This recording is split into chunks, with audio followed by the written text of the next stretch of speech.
cette première émission hashtag Famille en Hainaut, un nouveau concept que l'on va présenter ensemble avec Sylvie Anzalone. Bonjour Sylvie. Bonjour Jérémy. Vous êtes coordinatrice pour le Hainaut, et vous avez envie de nous en dire un petit peu plus justement sur ce nouveau concept. Nous voici en face à face aujourd'hui pour une première réunière et surtout une première pour le domaine de l'enfance et des familles.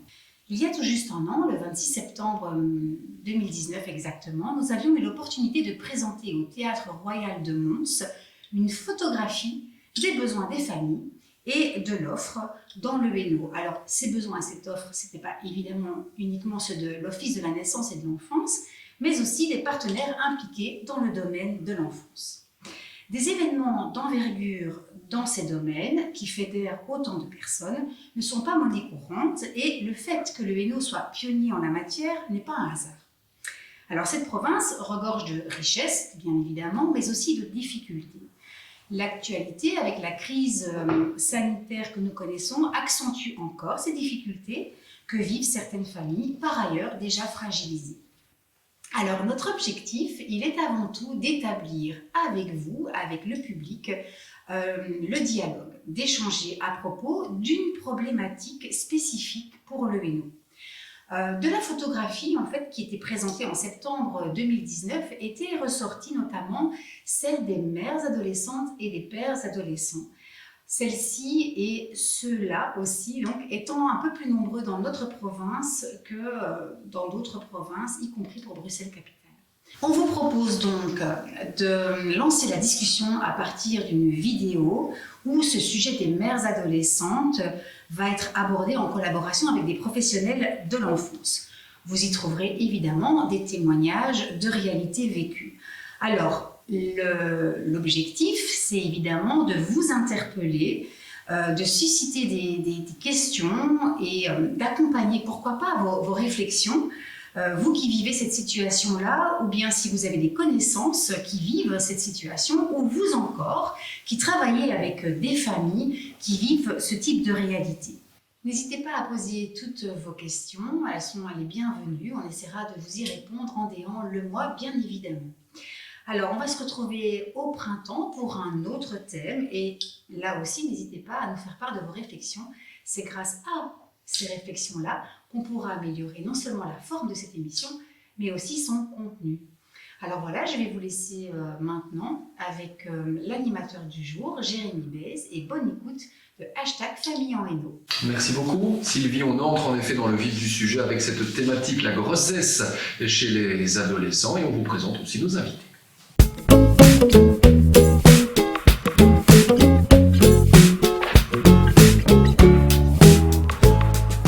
Et elles sont même deux à nous avoir rejoints, on va vous les présenter bien sûr. Il y a tout d'abord le docteur Sylvie Déo, bonjour. Bonjour Jérémy. Alors vous êtes gynécologue à l'hôpital Marie Curie, une expérience de plus de 10 ans tout de même. On ne se trompe pas hein, jusque-là, c'est bien ça. À vos côtés, il y a Angélique Marie qui est avec nous également. Bonjour Angélique. Bonjour Jérémy. Alors également active du côté de l'hôpital Marie Curie. Oui. Et on va quand même préciser aussi que vous êtes là dans le service prénatal de l'OND. Merci d'être avec nous pour cette émission Famille en Hainaut. On entre dans la thématique, on le disait, avec la première question, mais quel est le rôle du papa? Alors bien sûr, ce sont les femmes, les jeunes filles qui sont enceintes, mais le papa a un rôle très très important. Angélique, je me tourne vers vous. Justement, le rôle du père dans tout ça, en quoi on essaie d'y donner une importance? Alors, le plus souvent, quand le père est présent, là, il demande vraiment à prendre sa place de père avec ses droits et devoirs, que tout cela implique. Ou alors le père est complètement absent, voire inconnu. Il peut réapparaître en cours de grossesse après réflexion, mais ça c'est quand même vraiment très rare. Bon, on le disait, de quelle manière tout ce qui est famille, tout ce qui est école, tout ce qui est service d'aide, justement, aide le papa à trouver réellement sa place? Eh bien, on s'aperçoit qu'il y a une évolution des mentalités, en tout cas au niveau de la famille laisse un peu plus de place au papa à l'heure actuelle. Donc ça c'est pour l'aspect famille. Au niveau de l'école, justement, qu'est-ce qu'on peut en dire? Alors au niveau de l'enseignement général, les grossesses adolescentes sont assez mal perçues, assez mal vues, contrairement aux enseignements spécialisés où là, ils ont malheureusement un peu plus l'habitude et donc il y a des services sociaux un peu plus entourants et encadrants pour ces jeunes. Et en ce qui concerne l'aide à la jeunesse? Alors, en ce qui concerne les services d'aide à la jeunesse, c'est très disparate d'un service à l'autre.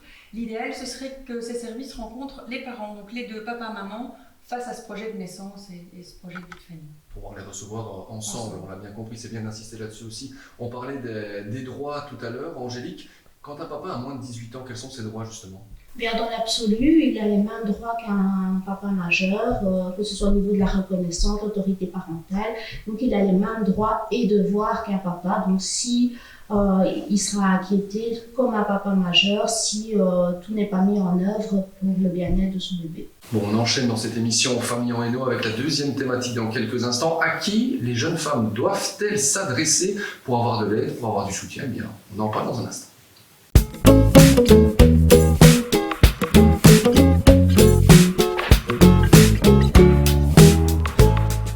Allez, on en vient aux ressources. Concrètement, je suis une jeune maman, je suis un jeune parent. Quelles sont les solutions qui sont mises en place aussi pour venir m'apporter du soutien ou me venir en aide ? Alors, dans le cadre du milieu hospitalier, il y a des consultations spécialisées de suivi de grossesse ado en collaboration avec l'ONE. Et donc, il y a des services qui ont été créés pour pouvoir suivre ces jeunes parents. Donc ça, c'était d'un point de vue hospitalier. Angélique, je me tourne vers vous. D'un point de vue social, comment ça se passe concrètement ? Alors, d'un point de vue social, il y a différents services qui peuvent accompagner, comme les services d'accompagnement périnatal, notamment Écoline.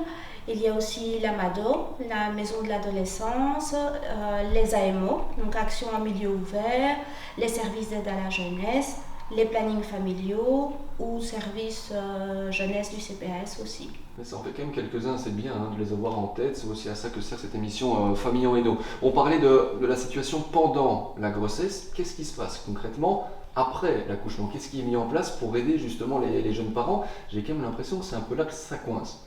Oui, en tout cas du point de vue médical, c'est un peu compliqué. Les consultations du post-accouchement qui sont mises en place avant la sortie de la maternité, elles ont leur rendez-vous.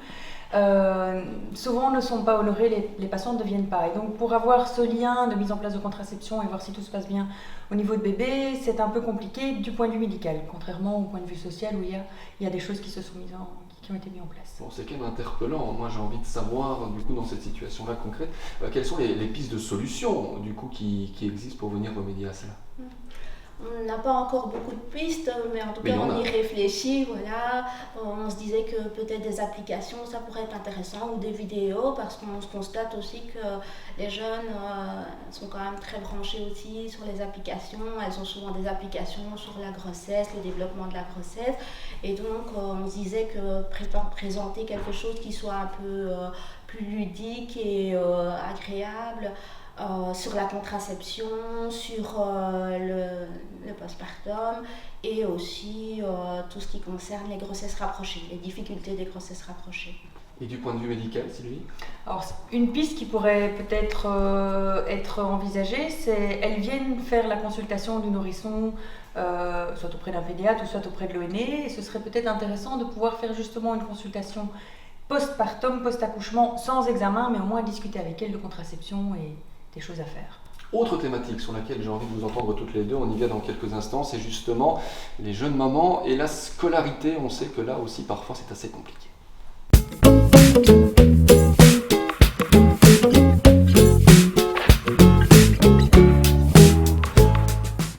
Et donc la grossesse dans un premier temps, la présence de l'enfant ensuite peut venir compliquer justement la scolarité de la jeune maman, des jeunes parents.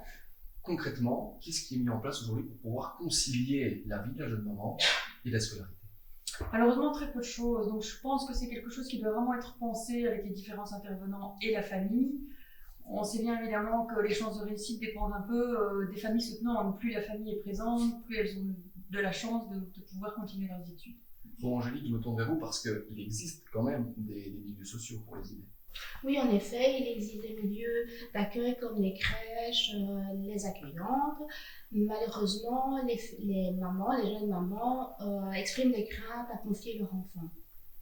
Et alors, on s'aperçoit qu'il manque des services comme par exemple Marsupilama à Mons, qui permettrait d'accueillir les jeunes mamans et les jeunes papas avec bébé et de manière à ce qu'elles puissent continuer quand même leurs études malheureusement, il manque des services comme celui-là. Mais écoutez, vous faites bien d'en parler de ce service Marsupilama, puisque je vous propose une petite présentation pour vraiment se rendre compte de quoi il s'agit dans ce reportage.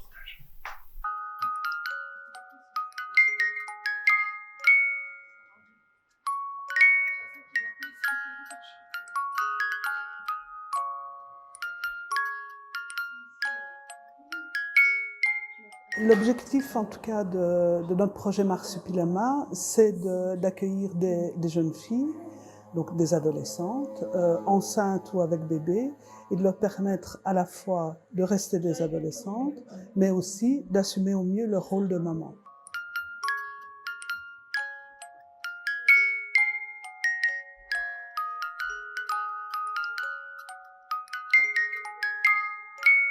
Pour ce faire, elles sont soumises à l'obligation scolaire, donc on travaille avec différents partenaires, notamment une crèche qui se situe proche de l'institution, où elles peuvent déposer leur bébé le matin avant de partir à l'école.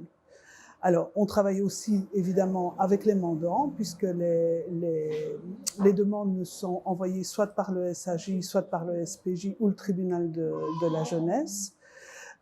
Et aussi avec les partenaires de première ligne, CPAS, ONE, Consultation Aînée. Alors, et aussi là, tout dernièrement, on a eu notamment l'occasion de travailler avec le service accordage, donc qui est un service de l'ONE, dans le but en tout cas d'accompagner des jeunes mamans qui sont quand même en difficulté, quoi. J'ai eu droit donc à une aide, on va dire psychologique, scolaire, pour les enfants. Et je trouve qu'il est très important de pouvoir construire de nouvelles structures pour aider les jeunes mamans.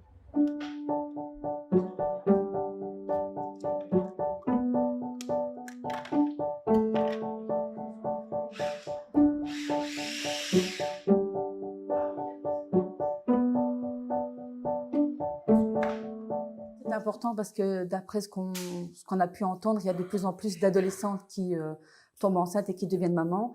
Et le lieu comme le Marsupilama, ça permet justement aux adolescentes de reprendre leur rôle de maman à cœur et de pouvoir avancer un peu dans leur parcours de jeune maman, de les aider un peu dans l'apprentissage de leur nouveau rôle. À présent, écoutons le témoignage d'une jeune fille qui nous parle de l'accompagnement qu'elle a reçu. Je m'appelle Lara, j'ai 19 ans, je suis maman de 2 filles qui s'appellent Maëlys et Tadiana. La petite dernière, elle va avoir 5 mois et la plus grande va avoir 4 ans. Et je suis tombée enceinte à 15 ans de Maëlys et j'ai accouché à 16 ans. Et de Tadiana, je suis tombée enceinte à 18 ans et j'ai accouché à 18 ans, maintenant j'ai 19 ans. Enfin, j'ai été à l'école pendant ma grossesse, j'ai accouché, j'ai arrêté, j'ai repris un peu. Après, j'étais pas bien parce que voilà, il y avait des histoires très compliquées. J'ai perdu ma grand-mère le jour que j'ai accouché d'ailleurs. Et ça m'a vraiment mis bas. En plus, j'avais le baby blues, donc j'ai arrêté tout court. Mais l'ONE, c'était là beaucoup pour moi, quoi. Voilà. Elle m'a mis la IMO derrière moi, elle m'a mis la péricultrice, elle m'a mis plein de trucs derrière. Enfin, grâce à elle, le SAJ est venu près de moi et m'a demandé si je voulais une péricultrice, quoi. Que s'ils ont des difficultés, ils ne doivent pas avoir peur d'aller demander de l'aide. Parce que ça arrive à tout le monde, des erreurs. Moi, j'ai fait des erreurs. J'ai été avec un garçon qui était très toxique à ma vie. Et du coup, ma fille est placée. Et j'en regrette vraiment. Mais s'ils ont peur, ils peuvent venir parler à des gens, même à moi, avec mon parcours. Donc je sais un peu. Mais il faut avoir de l'aide s'ils ont vraiment dur. Parce qu'un enfant, c'est la vie. Merci. Bon, et bien c'est déjà la fin de cette première émission de Famille en Hainaut. Le temps de remercier Angélique Marie, Sylvie Deon et Sylvie Anzalone aussi. Merci beaucoup. Merci à toi Jérémy et surtout merci à vous de votre écoute. On espère que cet éclairage vous aura intéressé. Comme je vous le disais dès le départ, n'oubliez pas de nous envoyer toutes vos questions, vos réflexions, vos suggestions. Elles sont vraiment les bienvenues pour qu'on puisse améliorer le concept et cette émission. Alors on vous donne rendez-vous au printemps avec un autre thème qui, je l'espère, vous intéressera tout autant. À bientôt. À bientôt.